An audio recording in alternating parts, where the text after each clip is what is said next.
Revista Roma News está de volta e a gente abre essa nova temporada conversando com o Alex Carvalho, que é presidente do Sindicato da Indústria da Construção aqui do Pará. Tudo bem, Alex? Tudo ótimo, uma satisfação muito grande poder estar aqui falando com vocês e trazendo um pouquinho do nosso segmento, do nosso setor da construção civil, de todo o estado do Pará. E a gente vai começar falando de um lançamento importante que o sindicato acabou de lançar, né? O Censo Imobiliário. O que é esse censo? Só para as pessoas que estão assistindo entenderem, né? O que é, afinal de contas, o censo imobiliário? É uma pesquisa muito ampla que ela traz elementos, informações para melhorar o grau de assertividade do empreendedor à medida em que nós estratificamos dentro da região metropolitana de Belém, subdividimos em alguns bairros e identificamos a renda da população, identificamos o número de empreendimentos que há, como tal qual os lançamentos imobiliários, a velocidade de venda dessa oferta lançada. E fazendo uma composição de todos esses elementos, nós conseguimos ter um ganho na qualidade na tomada de decisão, não somente do empreendedor, mas também das instituições financeiras que abrem crédito para a produção desses imóveis e comercialização dos mesmos, mas também a sociedade como um todo, porque enquanto cliente você tem uma maior solidez de um mercado, né, extremamente pujante, e que o índice de acertos faz com que cada vez mais se crie uma espiral positiva, né, e aí produtos mais alinhados com a necessidade da população. Esse censo, Alex, ele acaba também determinando para onde a cidade vai crescer em nível de empreendimentos? Com toda certeza. Ele é um direcionador, um grande de um objeto de consulta, né, que faz com que seja estratificado as demandas, e uma vez estratificadas essas demandas, com certeza, né, em necessidade, por exemplo, de um determinado bairro, de empreendimentos de uma certa tipologia, falo de empreendimentos assim, um empreendedor pode entender que no bairro da Campina pode estar sendo necessário, em virtude da população que lá está, em virtude da oferta que está instalada, necessário investimento e empreendimento de uma certa tipologia, por exemplo, apartamentos de 2 quartos, com uma variação de mercado de 400 mil, 300 mil. Então, ele dá informações muito fáceis de se mensurar, né, mas que com um grau de assertividade que traz não só, né, ao empreendedor essa oportunidade de mercado, mas também de acertar. Hoje em dia não cabe mais aventuras nem amadorismos. Então, são elementos que não se está trazendo não somente as empresas associadas do nosso sindicato, mas fundamentalmente isso transcende, isso transpassa os muros da nossa entidade, das nossas empresas, para poder ter um ambiente e dentro todo desse ecossistema haja um grau de acerto cada vez maior. Você falava que o censo ele determina onde eu vou construir, para quem eu vou construir, o que eu vou construir também, né? Hoje, qual é o nosso cenário? Aqui na Grande Belém, principalmente, onde é que eu estou construindo mais, para quem eu estou construindo e o que exatamente eu estou construindo? Qual é o cenário de Belém? Nós estamos passando por uma década um tanto paradoxal. Ela iniciou muito bem, mas a partir de 2015 veio um declínio muito forte. Chegamos a níveis, só para ter um exemplo, nós estamos hoje com níveis de emprego dentro do setor abaixo do que se tinha em 2010. Uhum. Tivemos em 2010 40 mil postos de trabalho, ordem de grandeza, chegamos a um patamar de 110 a 120 mil postos de trabalho, estamos novamente dentro de um patamar próximo de 40 mil. Ou seja, houve um grande crescimento, mas é também uma queda muito acentuada. Então, dentro do que a gente consegue identificar nessa mensuração que a gente vem fazendo desde do final de 2018, que nós aderimos a um projeto que é feito pela Câmara Brasileira da Indústria da Construção, a qual o Sinduscon é afiliada, é um trabalho que traz para a gente o seguinte cenário. Hoje, nós temos uma leve retomada já do crescimento, quer dizer, só o fato de deixar de cair vertiginosamente já é um grande ganho. Então, à medida que o tempo a economia vem se estabilizando, o mercado imobiliário também vem acompanhando essa retomada, né? E hoje a gente entende que produtos como ainda do Minha Casa Minha Vida, produtos de baixa renda, ou padrão econômico, melhor dizendo, eles ainda têm um estoque elevado. Por outro lado, produtos de médio a grande padrão, alto padrão, eles já estão com uma força de venda mais elevada, mais significativa. Novos lançamentos ocorreram e ao longo de 2019 chegamos a um patamar de zero. Tivemos um trimestre que nós não tivemos lançamento em Belém, né? Para a gente poder entender o grau, a gravidade dessa crise. Mas a somatória de algumas componentes, por exemplo, taxa de juros baixou significativamente, então a oferta de crédito imobiliário também, por sua vez, tem baixado as suas taxas. Com a retomada da economia, a população começa novamente a recuperar o seu poder de investimento. Então, nós já conseguimos entender dentro dos números que nós podemos levantar que já há uma fluidez do mercado.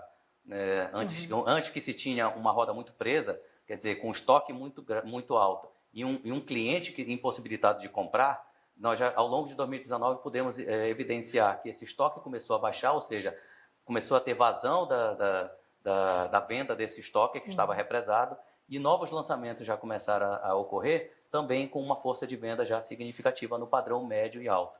Então, como o padrão econômico depende muito de políticas públicas, né, de um funding que é o FGTS, isso tem também uma inter-relação com recursos públicos e ainda não houve uma estabilidade, vamos dizer, para que pudesse garantir a aplicação desses recursos, tanto do FGTS como também do OGU, que compõem alguns subsídios que advêm desse programa habitacional de baixa renda, para que este mercado pudesse realmente voltar a esse segmento de mercado, pudesse também dar essa mesma resposta que o médio e alto padrão já estão dando. Esse é um segmento importante para a construção? Esse segmento que principalmente quer esse cliente do Minha Casa Minha Vida. A gente viveu nos últimos anos um crescimento desse tipo de empreendimento imobiliário, inclusive saindo aqui de Belém, né, expandindo para a Grande Belém. Esse é um segmento importante para o setor? Como é que você avalia? Sim, esse segmento do Minha Casa Minha Vida, que é o padrão econômico, ele tem uma relevância muito grande.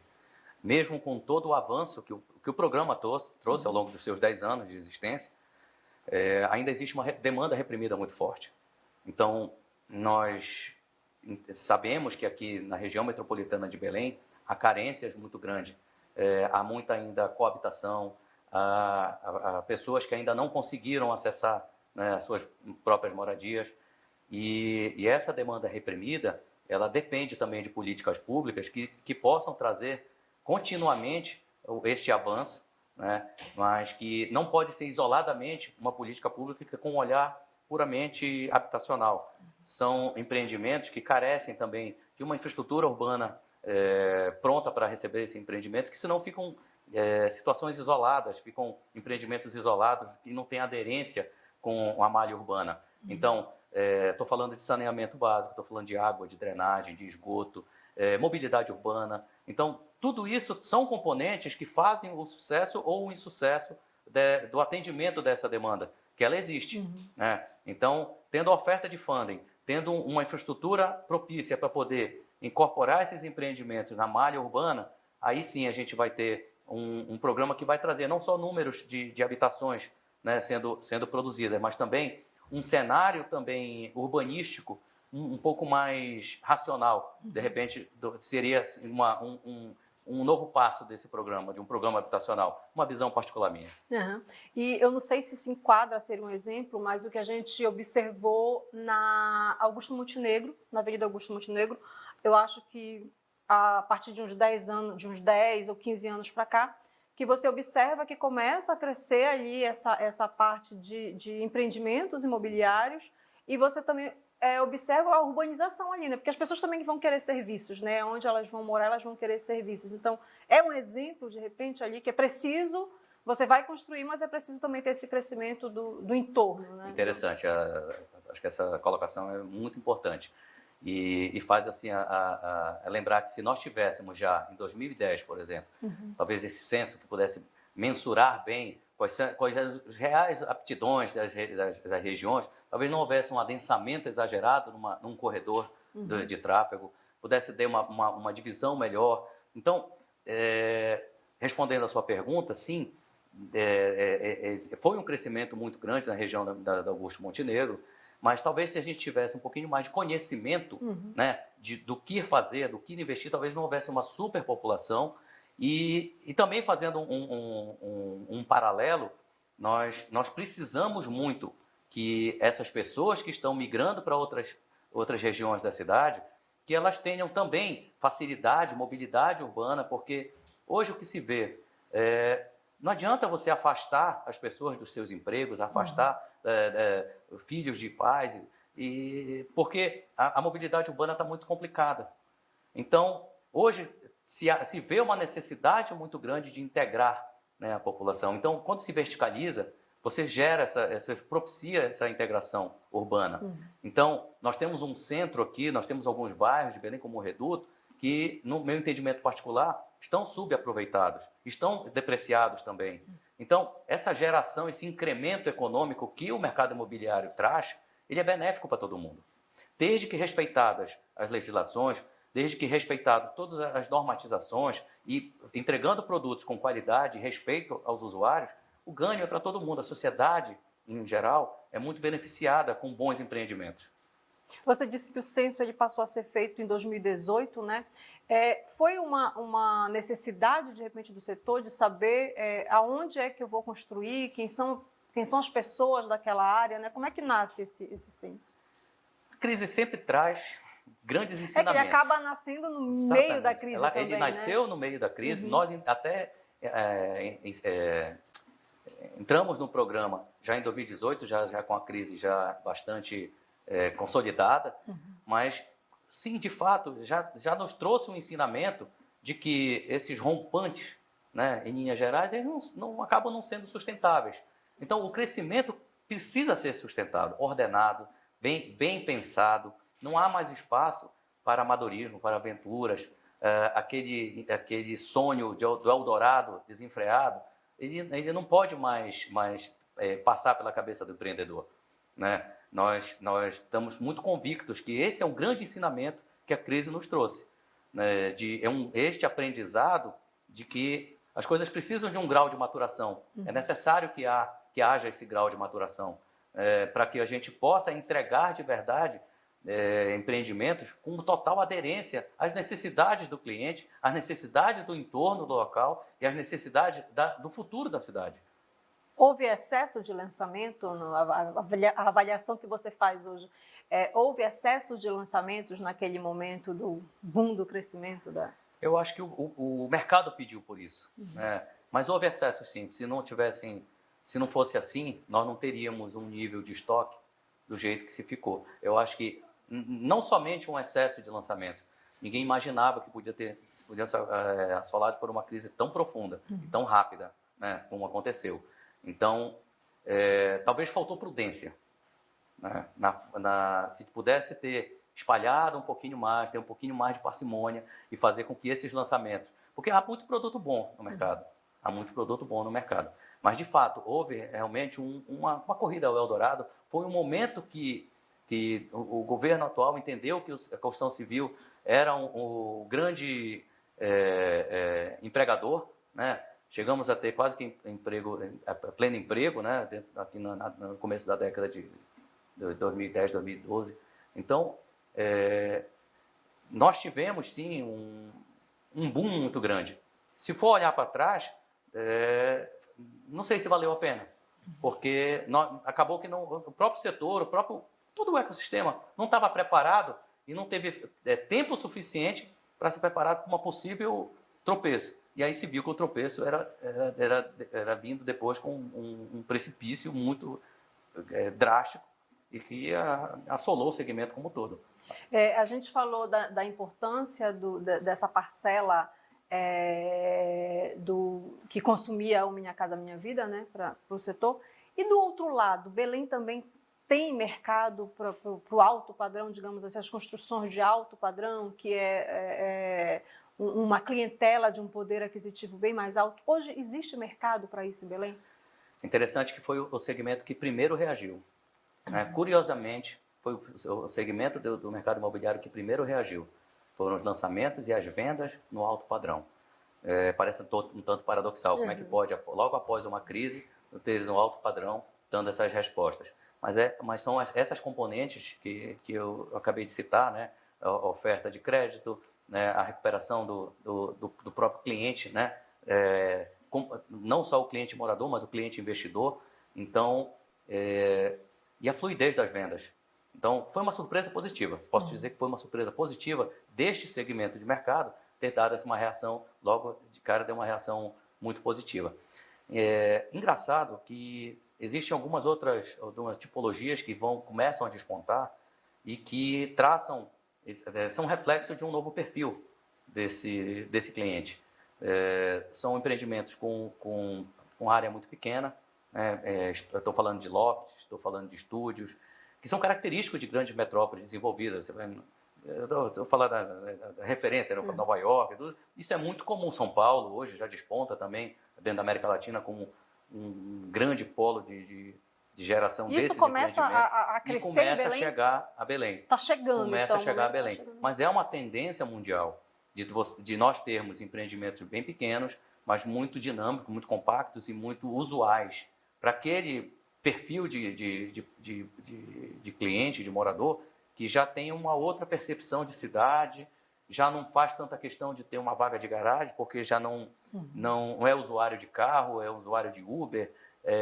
Se nós tivéssemos uma malha de transporte público mais adequada, com certeza nós teríamos mais adeptos desses usuários do transporte coletivo. Isso faria com que mais pessoas também não fizessem mais questão, ou então não optassem mais, ou questões até de sustentabilidade, ou até mesmo por facilidade, mesmo por um certo conforto, de não sentir a necessidade de ter um carro, de ter uma vaga de garagem. Então, os perfis começam a mudar. Existe um movimento assim, tem uma nova geração de consumidores, exatamente, que pensa de uma maneira diferente. Você falou que o censo ele é lançado trimestralmente, né? Por que num intervalo tão curto assim?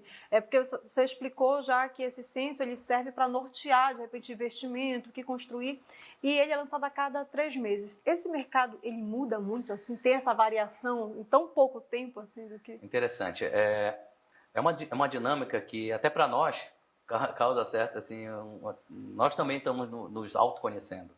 E um dos questionamentos, esse é um programa, como eu te disse, nacional, e pensei assim, poxa, o mercado de Belém, será que ele tem essa necessidade de ter trimestralmente? E o que está se vendo, sim. Por exemplo, se nós formos ver os últimos trimestres, e comparado com o último trimestre de 2019, a diferença é significativa, ela é brutal. Então, há sim uma dinâmica muito latente, assim, muito efervescente, né, desse mercado, e trimestral, a mensuração trimestral nos dá a capacidade não só de fazer os comparativos das evoluções trimestrais, mas também você tem marcos de comparação. Por exemplo, agora nós já vamos ter a capacidade de mensurar o primeiro trimestre de 2019 com o primeiro trimestre de 2020. Então, a gente começa a ter dados estatísticos e poder fazer comparativos não só evolutivos, né, de um período subsequente, mas em si comparativos de períodos, mesmos trimestres, de anos sucessivos.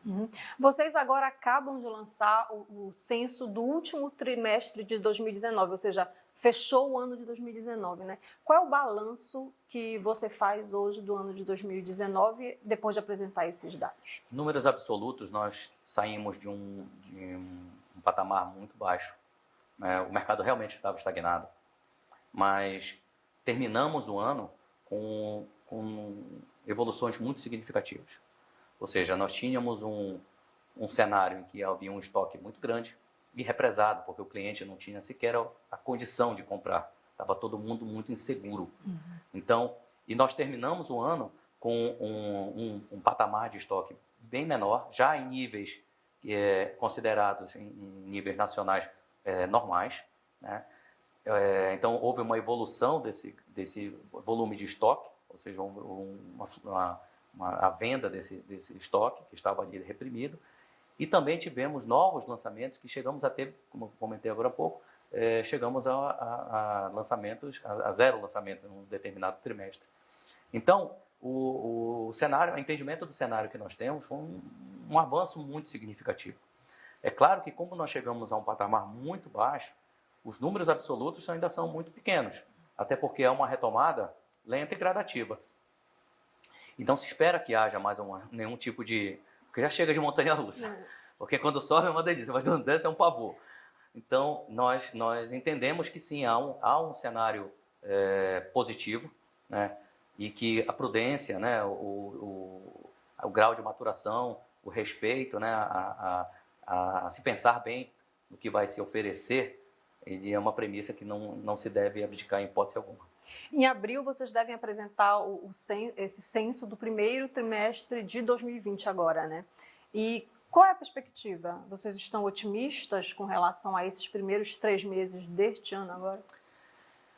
Sim, estamos otimistas. A gente tem que entender que a nossa região ela tem uma diferença das outras, a questão da sazonalidade. Começo de ano para nós é um período muito chuvoso, então geralmente os lançamentos tendem a ocorrer já a partir do segundo trimestre de cada ano, porque já o volume de chuva já está um pouquinho mais areado, já começa a entrada do nosso verão amazônico, mas de certa forma, sim, ainda continuamos com um olhar positivo, né? Ainda sabendo que os números podem haver alguma variação para mais ou para menos, mas é certo que o cenário em si aponta por um crescimento. Então, em que pese que do primeiro trimestre a gente possa não ter números tão sólidos de que possam evidenciar esse crescimento, de certo que ele vai apontar com que a linha de tendência aqui para o ano de 2020, esse crescimento seja mais uma vez confirmado.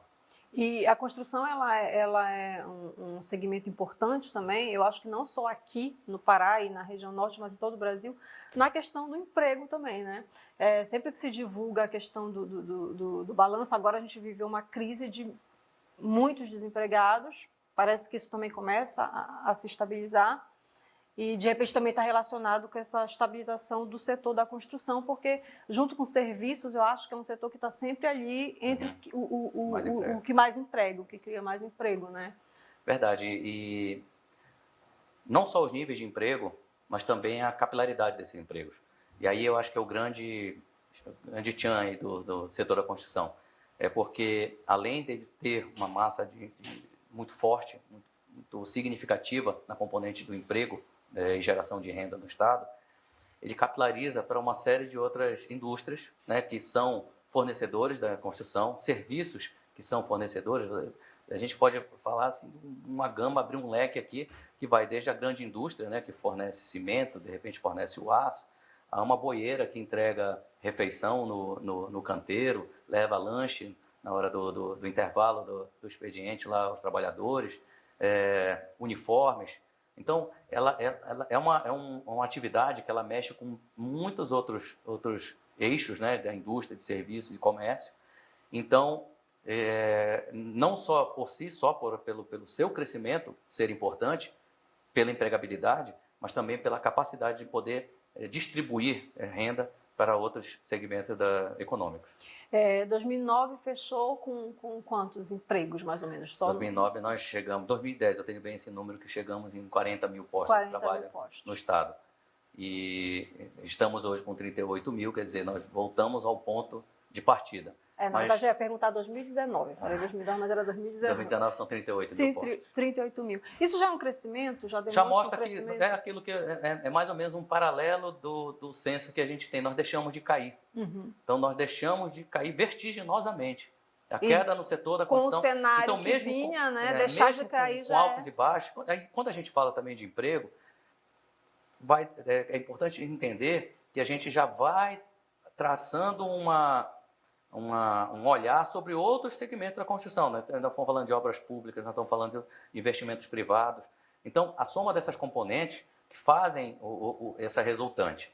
Então, ao mesmo tempo que nós temos ainda um setor público ainda muito carente, com uma escassez muito grande de recursos, que isso é diretamente ligado ao emprego ou desemprego. Mas, por outro lado, nós temos o setor mineral, por exemplo, que é um segmento privado, investindo fortemente no Estado. Então, nós temos municípios dentro do Estado que se destacaram com muita força, com muita pujança no emprego. Estou falando de Marabá, estou falando de Paraupebas, a própria Santarém. Então, o agronegócio, o segmento mineral, trouxeram investimentos privados que geraram saldo positivo.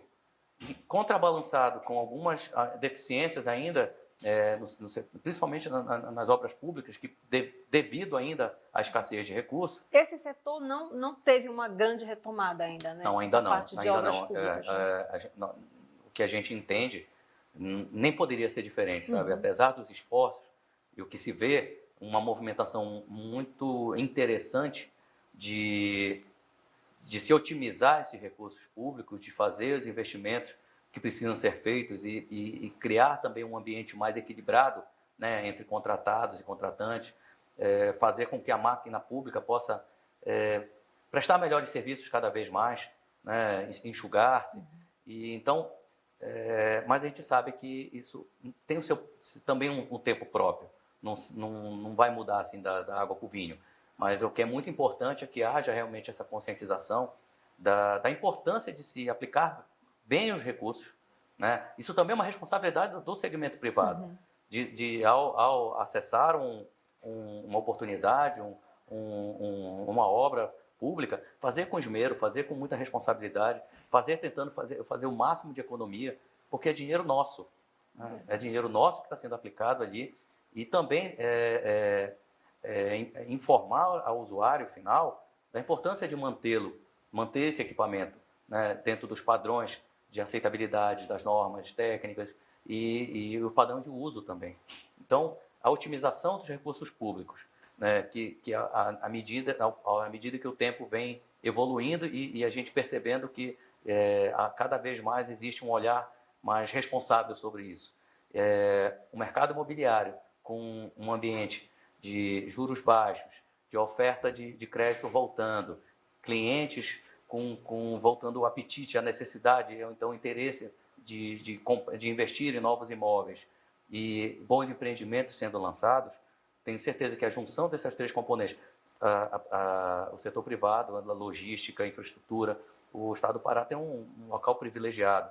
Então, é claro que esses investimentos acontecerão. O que cabe a nós, enquanto instituição, é saber preparar bem as empresas, trazendo boas informações, bons produtos, bons serviços e qualidade na informação, para que a tomada de decisão seja o mais acertada possível, para que essas empresas possam também crescer, desenvolver, porque também geram empregos, né? Geram renda, geram empregos. Isso é muito importante, que este conhecimento, esta informação, a tecnologia, as inovações que o setor tanto propicia, as startups, tem um mundo todo por aí, né, que a gente pode entender como futuro. O que cabe a nós, enquanto instituição, é saber oportunizar, né, esse novo cenário, essa nova roupagem aí de mercado, né, de oportunidades, e fazer com que as empresas estejam cada vez mais antenadas e com muita responsabilidade também e legitimidade de levantar questões, levantar bandeiras que não adianta ser bom apenas para o segmento da construção, porque se não for bom para a sociedade como um todo, pode ter certeza que ela é natimorto. É uma coisa que não tem sustentação. Não é uma retórica somente. É uma percepção de que não adianta mais você tentar tapar sol com peneira. Nós precisamos, nosso segmento tem muita responsabilidade em oferecer à sociedade a melhoria da qualidade de vida das cidades.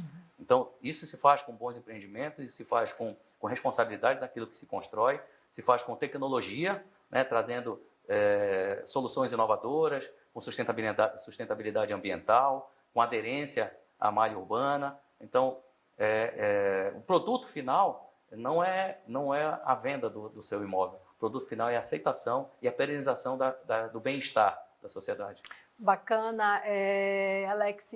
O nosso tempo acabou, infelizmente passou rápido, mas que bom que a gente termina falando de boas perspectivas, né? E com um cenário otimista para para os próximos anos. Eu queria agradecer a tua participação aqui no Entrevista. É um prazer muito grande e que os bons ventos continuem soprando e que o nosso setor, nosso segmento, o setor da construção, possa dar a volta por cima e deixar um grande legado para a cidade, para o nosso estado. Tomara. Eu acabei de conversar aqui com Alex Carvalho, que é presidente do Sindicato da Indústria da Construção, e o Entrevista Roma News volta na próxima semana. Tchau, tchau.